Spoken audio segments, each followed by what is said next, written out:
తిరుపతికి ఇప్పుడు దాదాపు 40 సార్లు వచ్చాడు. 2014కు ముందు మీ ఆహారం కావచ్చు, మీ ఇంటర్వ్యూలు కావచ్చు చూసినప్పుడు ఒక టోటల్ డిఫరెంట్ పర్సనాలిటీ. సో 2019 తర్వాత అసెంబ్లీలో మాట్లాడే తీరు కావచ్చు, బయట మీడియాతో మాట్లాడే విధానం కావచ్చు, టీడీపీకి కౌంటర్లు ఇచ్చే విధానం కావచ్చు, చాలా డిఫరెన్స్ కనిపిస్తూ ఉంది. సో ఇంత ప్రొయాక్టివ్ అంటే బహుశా రాయలసీమలో కృష్ణా జిల్లా నుంచి అటుపక్క నాయకుల్లో కొడాలి నాని ఏ విధంగా, ఈ పక్క రాయలసీమలో మీరు సేమ్ టీడీపీని ఎదుర్కోవడంలో అలాంటి లీడర్ అని మీకు పేరు వచ్చింది. సో ఆ aggressiveness, I just wanted to ask you, ఆ కాంటెంట్, ఆ మాటలో ఎక్కడి నుంచి క్రియేట్ చేస్తారు? ఆ ఆత్రం నుంచి వచ్చేది అదంతా? ఆత్రం అన్నా కూడా ఆవేశాల నుంచి, బాధల్లో నుంచి వచ్చేదమ్మా. అసలుకి జగన్మోహన్ రెడ్డి గారు ఇంటికి వచ్చి టాబ్లెట్ ఏందమ్మా ఇచ్చేది? ఏమన్నది డబ్బు? ఇంటికి టాబ్లెట్లు పంపిస్తున్నారు జగన్మోహన్ రెడ్డి గారు. కళ్ళలో నీళ్ళు రాక బ్లడ్ వస్తున్నదమ్మా. ఏంది ఇది? ఇంత డబ్బు యాన్ని తెచ్చిపోయి? అంతకుముందు చంద్రబాబు నాయుడు 5,000 కోట్లు, ఆ బిల్డింగ్ 5,000 కోట్లు, వీడికి 2,000 కోట్లు, ఆ బిల్డింగ్ అన్నీ ఉంటుంది, చూపిస్తానే ఉంటారు. చిన్నప్పుడు చందమామ రావే, జాబిల్లి రావే, చందమామ తిని బొంద తినేసినట్టు అయిపోతుంది. ఆడ చందమామ రాదు, ఈడ పిల్లగాడు పెట్టినట్టు చంద్రబాబు నాయుడు అందరికి, రాష్ట్రంలో ప్రజలకందరికి టోపులు పెట్టాడు. కాబట్టి జనాల్లో మాకు నేర్పించింది ఏంటంటే, ప్రజల నుంచి నేర్చుకున్నాం మేము కూడా. జగన్మోహన్ రెడ్డి మీద యుద్ధం చేస్తున్న ఎంతోమంది ఒకడైపోయినాడమ్మా.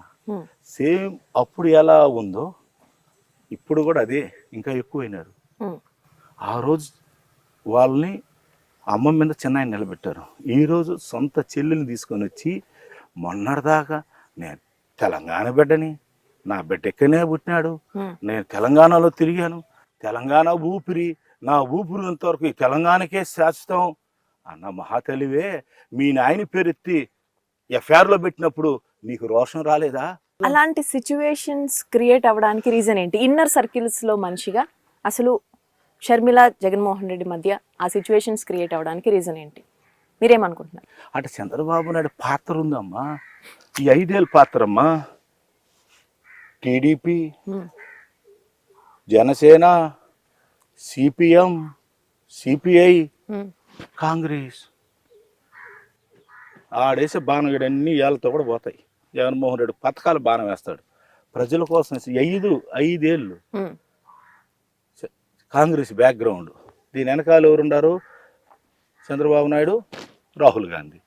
ముందు ఎవరున్నారు?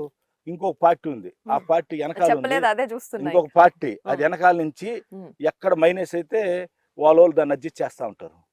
మెయిన్ ఢిల్లీలో ఉండేవాళ్ళు చేయటంలే, ఈ స్టేట్లో ఉండరు చూడు, ఆ ఫ్యామిలీనే కదా. అవసరమైనప్పుడు ఇది బ్యాలెన్స్ అయినప్పుడు దీని పైకి ఎత్తారు, దీని బ్యాలెన్స్ అయితే దీని పైకి ఎత్తారు. వీళ్ళ పని ఏంటంటే ఈ 5 ఏళ్ళు ఆడ బ్యాలెన్స్ తక్కువ సైడ్ పోరు. డాక్టర్ లాగా ఏ టైంలో ఏం ట్రీట్మెంట్ ఇస్తే మనీ వాళ్ళు స్టడీ అవుతారు, ఆ టైప్లో ఈరోజు వాళ్ళు వెనకాల నుంచి నడిపిస్తూ ఉన్నారు.